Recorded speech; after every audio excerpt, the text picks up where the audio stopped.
¿Cómo llegas al sur? Llego a Sur, yo hasta ese momento era uno de los editores de la revista El Porteño y además colaboraba con las Cerdos y Peces, que en esa época salía como suplemento de la revista Fin de Siglo, que la dirigía Cito Lema, ¿no?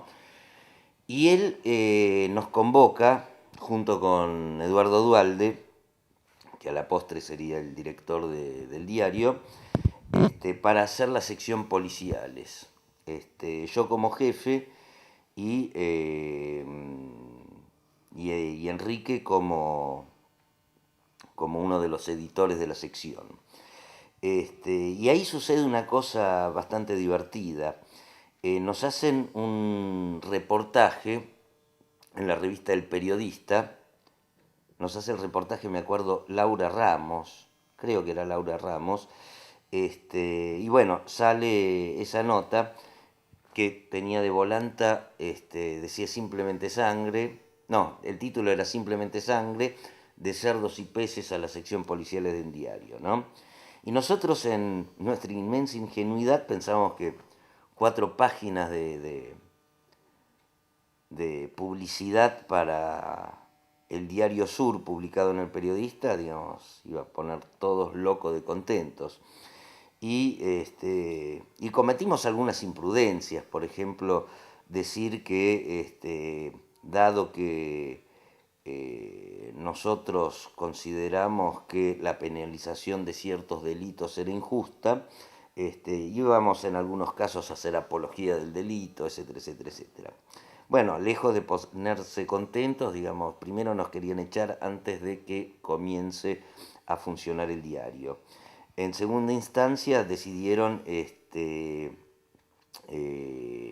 ponerlo a Sims, qué sé yo, hacer movimiento de barcos, una cosa similar, y yo en vez de jefe entré como redactor raso y primero tenía 4 era, la sección era 4 jefes y yo, y el doctor González Garland, que era el abogado del diario, que una de sus tareas principales era leer, aprobar o censurar mis notas.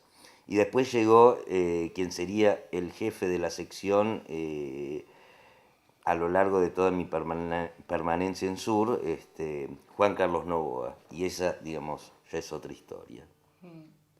¿Cómo era contar 17 años atrás historias de chorros? Y era una época distinta, había chorros distintos y había periodistas distintos. En ese sentido, digamos, para mí significó un gran aprendizaje, o sea, yo había incursionado en el género policial poco tiempo antes en El Porteño y en las Cerdos y Peces. En ese sentido, en las Cerdos y Peces yo hacía una sección que eran, digamos, perfiles de algunos delincuentes a los cuales yo les profesaba cierta admiración, tipo el Pichón La Ginestra, etcétera, etcétera, etcétera, este, que se llamaba Vidas Ejemplares. Pero esa era, digamos, mi única experiencia. Hacer policiales en ese diario, digamos, fue realmente el aprendizaje. ¿Te acordás en los 90 qué caso Sí, sí, fuerte cubriste? sí, digamos, por ejemplo, el caso Monzón,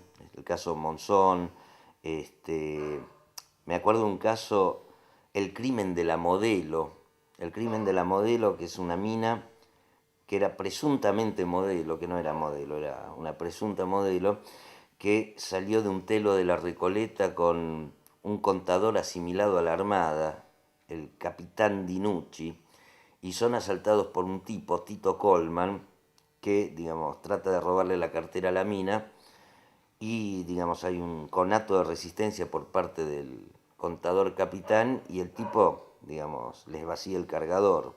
Algunas de las balas van a parar a las piernas del capitán y una de ellas a la cabeza de la presunta modelo. Ahora bien, el tipo, este, tal vez para empiojar la investigación, cuenta una historia rara que en realidad la mina lo contrató a él para que los mate a los dos, ya que el capitán la había contagiado de SIDA y había una especie de pacto suicida, etcétera, etcétera, etcétera. El juez, que era un tarado bárbaro, Remigio González Moreno, compra la historia y bueno, a raíz de eso se derraman ríos de tinta. Esa historia, digamos, en mi caso particular es impresionante porque, digamos, vuelvo a decir, cubrí todo ese caso y especialmente me llamó la atención de Tito Colman, o sea, del homicida, que era un tipo que hacía 15 días había salido de la cárcel después de estar 25 años adentro y vuelve a caer a los 15 días. Me acuerdo que su madre me decía, ¿cómo me preocupa este muchacho? Porque acabo de venir de la cárcel de visitarlo y está bárbaro, y los otros presos también porque es de mucho cocinar. Pero cuando sale en libertad se deprime, no sabe qué hacer y hace algo para volver adentro. Y efectivamente había vuelto adentro. Lo alucinante de esto es que hace un par de años, cuando yo hacía por Telefe Historia del Crimen, una de las historias que hago es esa. Entonces, primero fue para mí bastante fuerte buscar en el archivo de Sur las notas que yo había hecho en ese entonces, en la cual, entre otras cosas, había una entrevista que le hago a la madre, que es cuando me dice eso, que aparece una foto mía con la vieja, ¿no? Y ver esa foto 15 o no sé cuántos años después me había impresionado. Y después entrevistarlo al Tito Colman, que ahora cumple su condena en una cárcel de La Pampa para tipos que están por salir, ¿no? Y se angustia mucho con la posibilidad de salir. Ya tiene salidas transitorias y el abogado me decía que cada vez que salía, al no tener ante sí ni barrotes ni rejas, el tipo se mareaba. Y el tipo me cuenta en esa ocasión que cuando cae en cana, lo meten en el pabellón junto a uno de sus hijos biológicos, que apenas lo conocían, y ahí, digamos, en la cárcel comienzan a articular por primera vez una relación paterno-filial. Entonces, Blum, me fui a verlo al hijo. Y le digo, ¿y cómo era eso de estar en cana con tu viejo?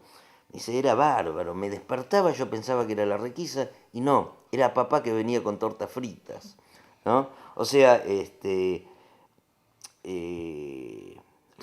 recuerdo esa nota, recuerdo otra nota que a mí me impactó mucho, que también se convirtió en una de las crónicas que escribí recientemente en Caras y Caretas, es decir, en el libro A Pura Sangre, cuando se comete la masacre de Bursaco, cuando aparentemente un grupo parapolicial, utilizando los métodos de la dictadura, secuestra y mata a unos pibes. Pero resulta que no era un grupo parapolicial, sino, digamos,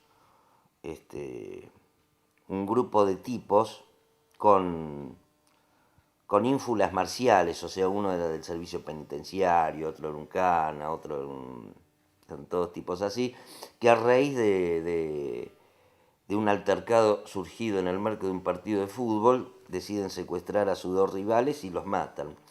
Y los tipos al poco, la mayoría del grupito que sería 4 o 5, caen en cana salvo uno que estaba prófugo. Y ese uno llama al Diario Sur y que se quería entregar con un periodista y con un abogado. Como abogado fue León Zimmerman, que pobre falleció hace poco, y como periodista fui yo, ¿no? Digamos, y fue una aventura muy intensa. Al día siguiente salió en la tapa del diario: el prófugo de la masacre de Bursaco se entregó con Sur. No, digamos, era